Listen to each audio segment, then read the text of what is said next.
Joseph était l'avant-dernier des 12 fils de Jacob, et le plus aimé de son père, car il était le fils de Rachel. Jacob montrait sa préférence en offrant à Joseph une tunique colorée, ce qui provoquait l'envie de ses frères, qui nourrissaient de la haine contre lui.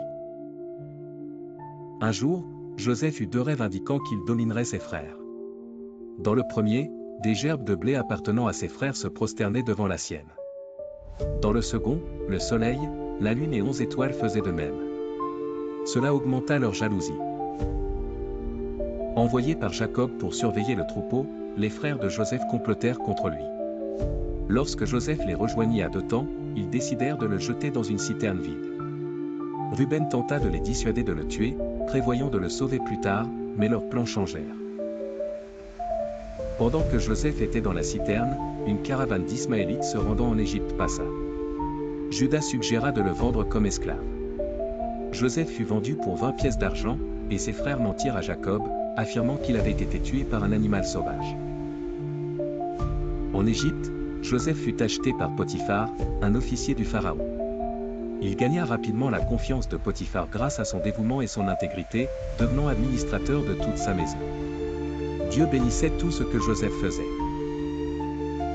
La femme de Potiphar tenta à plusieurs reprises de séduire Joseph, mais il refusa, restant fidèle à Dieu et à son maître. Furieuse d'être rejetée, elle mentit en accusant Joseph d'avoir voulu l'agresser.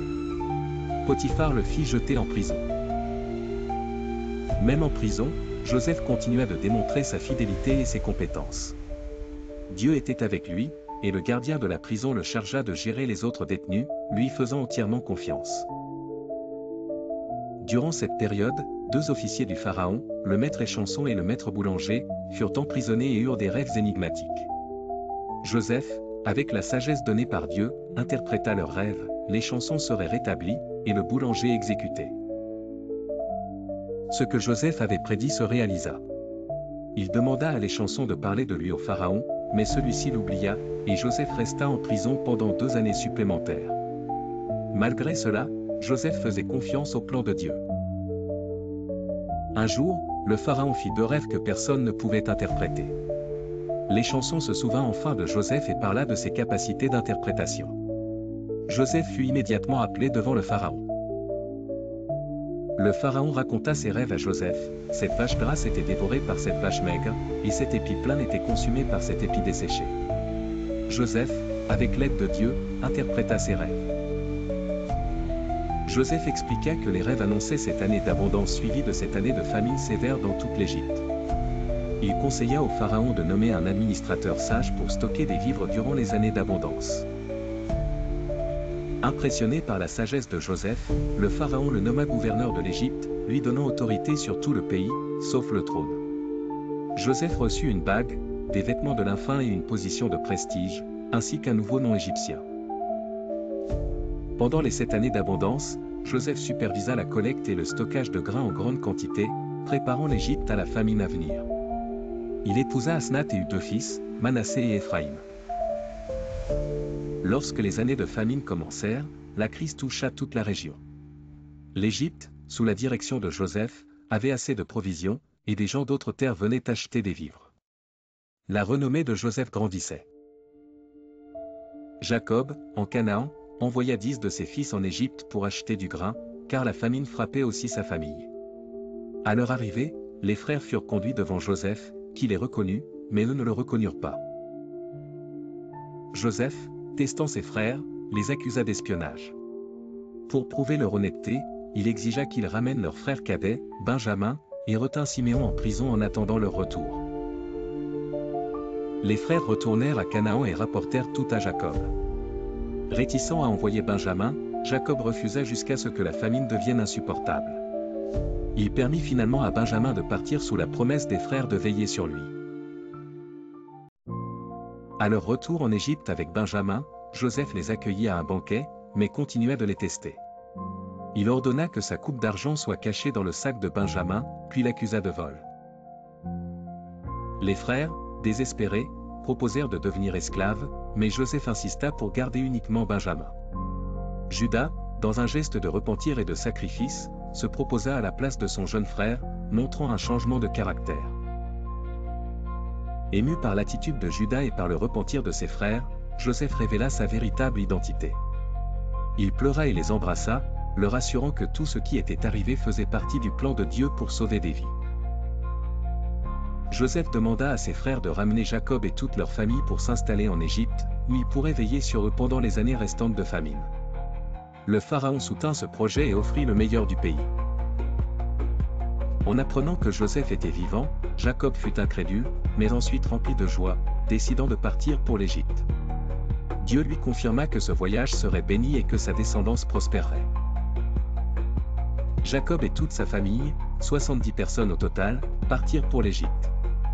En retrouvant Joseph, Jacob l'embrassa avec émotion, remerciant Dieu de lui permettre de revoir son fils.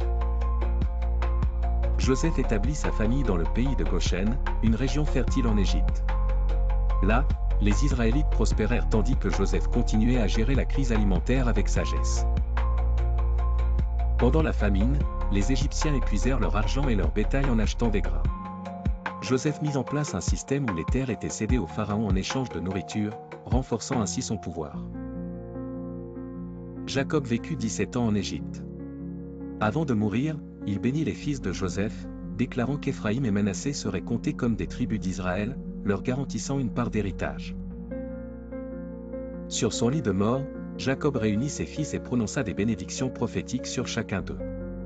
Après sa mort, Joseph et ses frères ramenèrent le corps de Jacob en Canaan, selon sa volonté, et l'enterrèrent dans la caverne de Macpéla. Après les funérailles de Jacob, les frères de Joseph craignirent qu'il ne cherche à se venger. Joseph leur réitéra son pardon, affirmant que le mal qu'ils avaient envisagé avait été utilisé par Dieu pour un bien supérieur. Joseph vécut jusqu'à l'âge de 110 ans et vit plusieurs générations de sa famille prospérer en Égypte. Avant de mourir, il fit jurer aux Israélites de transporter ses ossements en Canaan lorsque Dieu les libérerait de l'Égypte. L'histoire de Joseph met en évidence la souveraineté de Dieu et l'importance du pardon et de la fidélité. Il fut utilisé pour préserver sa famille, qui deviendrait la nation d'Israël, accomplissant ainsi la promesse faite à Abraham. Par ses rêves et leurs interprétations, Joseph reconnut la volonté de Dieu, ne s'écartant jamais de sa foi, même face aux épreuves. Son histoire enseigne la patience, la confiance en Dieu et la réconciliation. La trajectoire de Joseph illustre la providence divine. Même vendu comme esclave et emprisonné injustement, il fut élevé par Dieu, prouvant que rien n'échappe au contrôle du Créateur. Sa relation avec ses frères reflète l'importance de pardonner, même ceux qui nous ont fait du mal. Joseph non seulement leur pardonna, mais les accueillit et pourvut à leurs besoins, vivant comme un instrument de rédemption. L'histoire de Joseph annonce la future rédemption en Christ, qui, comme Joseph, souffrit injustement pour apporter le salut. Tout comme Joseph sauva sa famille et de nombreuses nations de la famine, Christ vint sauver le monde de la condamnation éternelle. Et voilà, c'est la fin de cette vidéo. Si elle vous a plu, laissez un like, partagez-la et dites-nous votre avis en commentaire. N'oubliez pas de vous abonner et d'activer la cloche pour ne pas manquer les prochains contenus. Merci de nous avoir suivis, et à très bientôt.